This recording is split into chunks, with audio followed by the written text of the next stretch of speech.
રાજ્યના 1100 મદ્રેસામાં સર્વે કરવાનો મામલો। અમદાવાદમાં અલગ અલગ મદ્રેસામાં જિલ્લા શિક્ષણ અધિકારીઓની ટીમ તપાસ કરી રહી છે। દરેક મદ્રેસામાં 2 સભ્યોની ટીમ સર્વે હાથ ધરશે।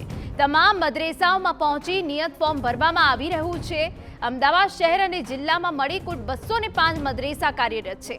મદ્રેસામાં જતા બિન મુસ્લિમ બાળકોની ચકાસણી કરવા અને મેપિંગ કરવા સૂચના રાજ્યના તમામ ડીઈઓને મહત્વપૂર્ણ કામગીરી સોંપાઈ છે।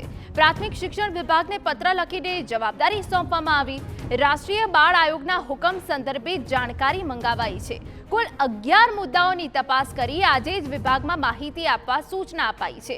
મદ્રેસા સંચાલકનું નામ અને ટ્રસ્ટ કે સંસ્થાનું નામ દર્શાવવા આદેશ કરાયો છે। કઈ સંસ્થાની મંજૂરી છે એ વિગત પણ દર્શાવવામાં આદેશ કરવામાં આવ્યો છે। શિક્ષકોને કઈ રીતે પગાર ચૂકવાય છે તે જાણકારી એકઠી કરવાની સૂચના પણ અપાઈ છે। મદ્રેસામાં અભ્યાસ સમય સહિતની માહિતી આપવાની સૂચના અપાઈ છે।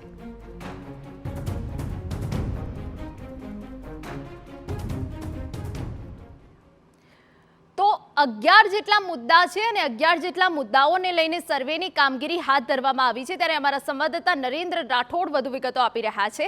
નરેન્દ્ર, તમારી પાસેથી જાણવા માંગીશું, રાજ્યના 1100 મદ્રેસાઓમાં 11 મુદ્દા તૈયાર કરવામાં આવ્યા છે અને 11 મુદ્દાઓમાં સર્વેની કામગીરી હાથ ધરાઈ છે। શું અપડેટ? જે રાષ્ટ્રીય બાળ આયોગ ઈચ્છે છે કે જે બાળકો છે કે જેઓ અભ્યાસ કરી રહ્યા છે મદ્રેસાઓમાં, તેઓ સામાન્ય શાળાઓમાં અભ્યાસ કરે, પરંતુ એને લઈને કોઈ યોગ્ય ડેટા રાજ્ય સરકાર પાસે નથી કે રાજ્યની 1100 કરતાં પણ વધારે જે મદ્રેસાઓ આપેલી છે એ મદ્રેસાઓમાં ખરા અર્થમાં કેટલા બાળકો અભ્યાસ કરી રહ્યા છે અને એ મદ્રેસાની સ્થિતિ કયા પ્રકારની છે અને સહિતની તમામ બાબતોનો અભ્યાસ કરવા માટે એક ડેટા એકત્રિત કરવા માટે રાજ્ય સરકાર દ્વારા ગઈકાલે રાત્રે એક મહત્વપૂર્ણ પરિપત્ર કરવામાં આવ્યો અને એ પરિપત્ર બાદ આજથી રાજ્યની તમામ એટલે કે લગભગ 1100 કરતાં પણ વધારે જે મદ્રેસાઓ છે એ મદ્રેસાઓ પર જિલ્લા શિક્ષણ અધિકારીની ટીમો પહોંચી રહી છે અને એમના દ્વારા સર્વેની કામગીરી ચાલી રહી છે કે ખરા અર્થમાં કેવી રીતના રાજ્યમાં મદ્રેસાઓ આવેલી છે।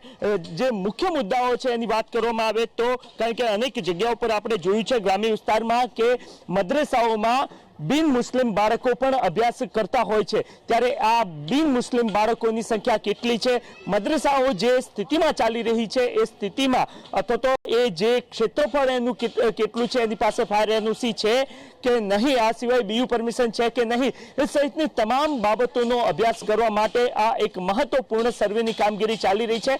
અત્યારે હાલ જો અમદાવાદની પર્ટિક્યુલર વાત કરવામાં આવે તો અમદાવાદની લગભગ 250 કરતાં પણ વધારે જે મદ્રેસાઓ છે એ તમામ જગ્યાઓ પર જિલ્લા શિક્ષણ અધિકારીની 2 સભ્યોની ટીમ પહોંચી છે અને એમના દ્વારા તમામ વિગતો મેળવવામાં આવી રહી છે। જો વિગતોની વાત કરવામાં આવે તો લગભગ 11 મુદ્દાઓ અલગ અલગ તૈયાર કરવામાં આવ્યા છે। એમાં મદ્રેસાના ટ્રસ્ટી કોણ છે, સંચાલકો કોણ છે, આ સિવાય રાજ્ય સરકાર દ્વારા જો એમને કોઈ અનુદાન મળતું હોય અથવા તો એના ચોપડે નોંધાયેલી હોય એ સહિતની તમામ વિગતો છે એ માંગવામાં આવી રહી છે અને અત્યારે હાલની સ્થિતિ એ પ્રકારની છે કે કેટલીક જગ્યાઓ ઉપર જે ટીમો પહોંચી રહી છે અને જરૂરથી સહકાર મળી રહ્યો છે, પરંતુ કેટલીક જગ્યાઓ પર જે માહિતી પ્રાપ્ત થઈ રહી છે એ મુજબ વકફ બોર્ડ કહેશે તો જ બધી વિગતો આપવામાં આવશે એ સહિતની તમામ બાબતો પણ દર્શાવવામાં આવી રહી છે। મહત્વનું છે કે અગાઉ આપણે કેટલાક રિપોર્ટ એ પ્રકારના પણ જોયા હતા ગ્રામ્ય વિસ્તારની મદ્રેસાઓમાં કે જ્યાં ગેર મુસ્લિમ બાળકો પણ અભ્યાસ કરતા હતા